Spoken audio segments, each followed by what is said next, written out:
You think you're sitting in a chair right now? You think your fingers are touching your phone or mouse?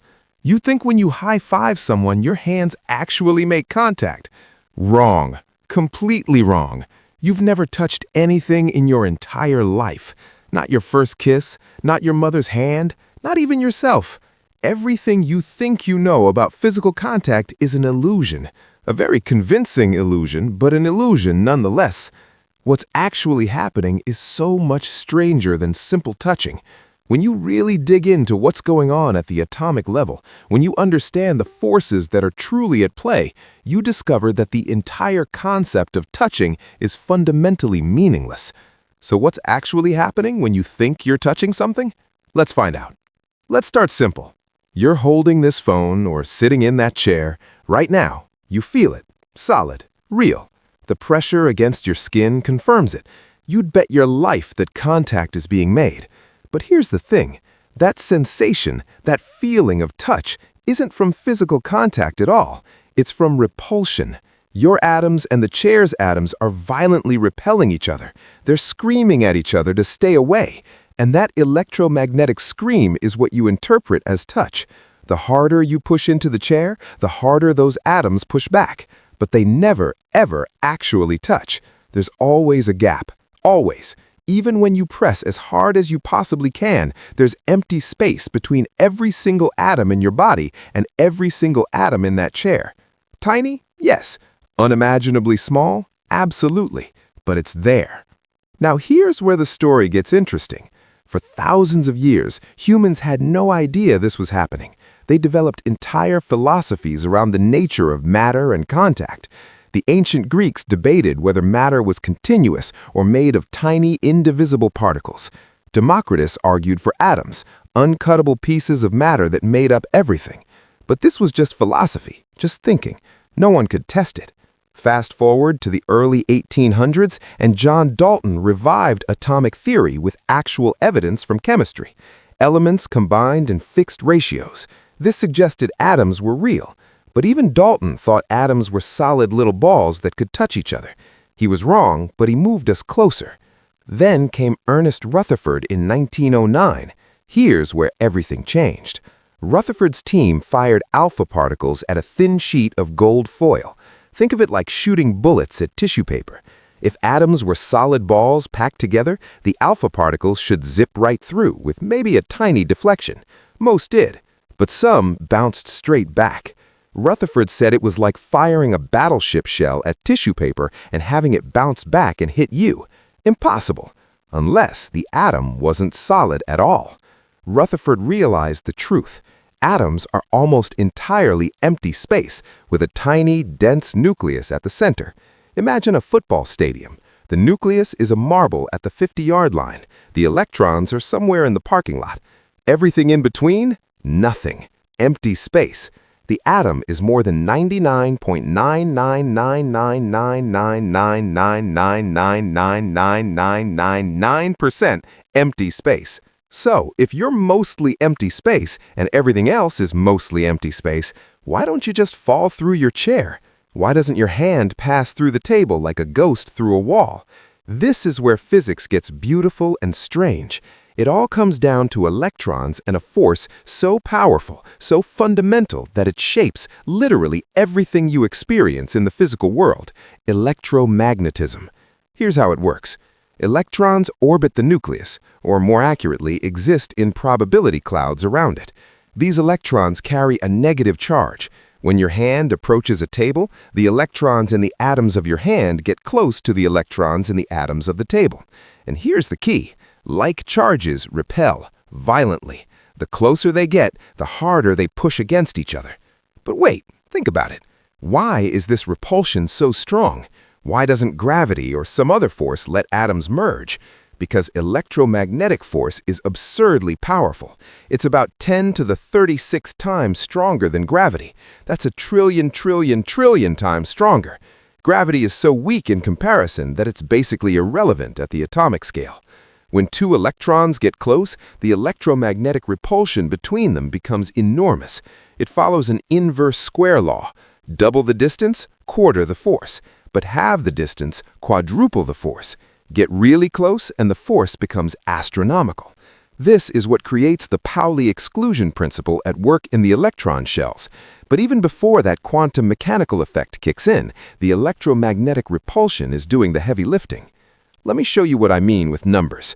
When you press your hand on a table, the atoms in your skin get to within about 1 angstrom of the atoms in the table's surface. That's 0.00000000001 meters, 1/10,000,000th of a meter.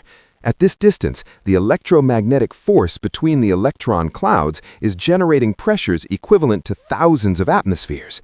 You feel this as the table pushing back against you, as resistance, as solidity. But it's not solidity, it's repulsion. The atoms are screaming at each other, "Stay away, don't come any closer," and they never do. If you tried to push your hand closer, if you had infinite strength, the repulsive force would just increase exponentially. You'd need more energy than exists in the observable universe to actually make two atoms touch, to overcome the electromagnetic barrier completely. Now, here's where it gets even stranger. What does it even mean for two things to touch?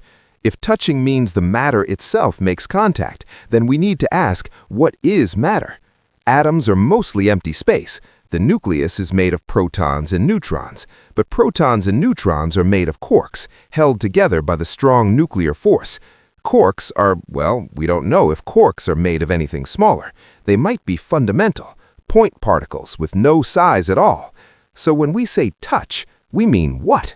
If quarks are points with no dimension, they can't touch in any meaningful sense, and they're buried deep inside nuclei, which are buried deep inside atoms.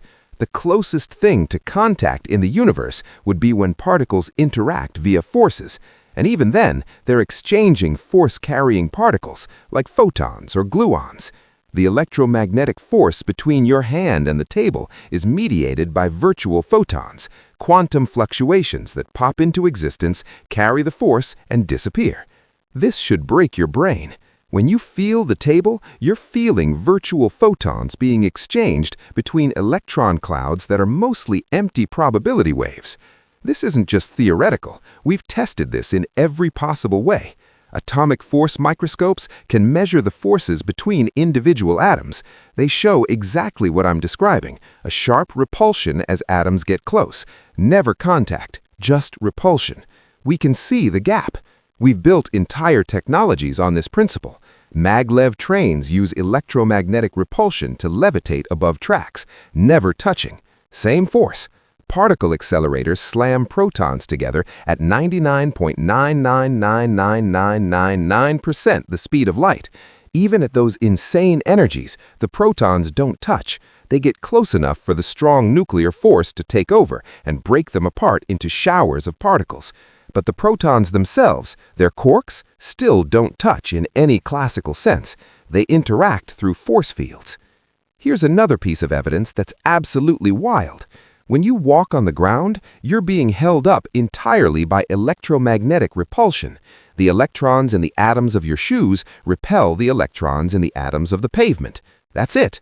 You're levitating on a cushion of electromagnetic force, a cushion so thin you can't see it or measure it with sophisticated equipment, but it's there. You've been hovering your entire life, never truly standing on solid ground, just floating on force fields, nanometers above the surface. When a bug lands on water and doesn't sink, it's the same thing. Electromagnetic repulsion between the water molecules and the bug's feet creates surface tension. The bug never touches the water. It hovers. Even the strength of materials comes from this. Steel is strong because the electromagnetic bonds between its atoms resist being pulled apart or compressed. But those bonds are just electromagnetic force keeping electrons at specific distances. When steel bends, atoms shift position, but they still don't touch. When it breaks, the electromagnetic bonds snap, but still no contact. Everything you think of as solid, as hard, as real, is just electromagnetic force fields pushing back against each other with varying degrees of strength. Diamond is the hardest natural material because its carbon atoms are arranged in a crystal lattice with incredibly strong electromagnetic bonds, but those atoms still don't touch. Let's bring this all together. You exist in a universe where nothing ever touches anything else. The sensation of touch is a lie, a useful lie that evolution gave you because electromagnetic repulsion between electron clouds is too complicated for a brain trying to grab fruit from a tree. Your entire life, every hug, every handshake, every step you've taken has been mediated by forces across empty space. You are a cloud of particles, mostly empty, held together by forces interacting with other clouds of particles through more forces, never making contact, always separated by the unbridgeable gap of electromagnetic repulsion. And here's the beautiful part. This gap, this separation, is what makes the universe work. If atoms could touch, if matter could overlap, chemistry wouldn't exist. You wouldn't exist. The specific distances that electromagnetic forces maintain between atoms create the bonds that form molecules, DNA, proteins, life. The fact that nothing touches is the reason everything exists. The repulsion is what creates structure, form, and ultimately consciousness itself. You are a pattern of forces in empty space, contemplating other patterns of forces in empty space, all while thinking you're solid. You've never touched anything. You never will. And that's not sad, it's magnificent. It's the foundation of everything.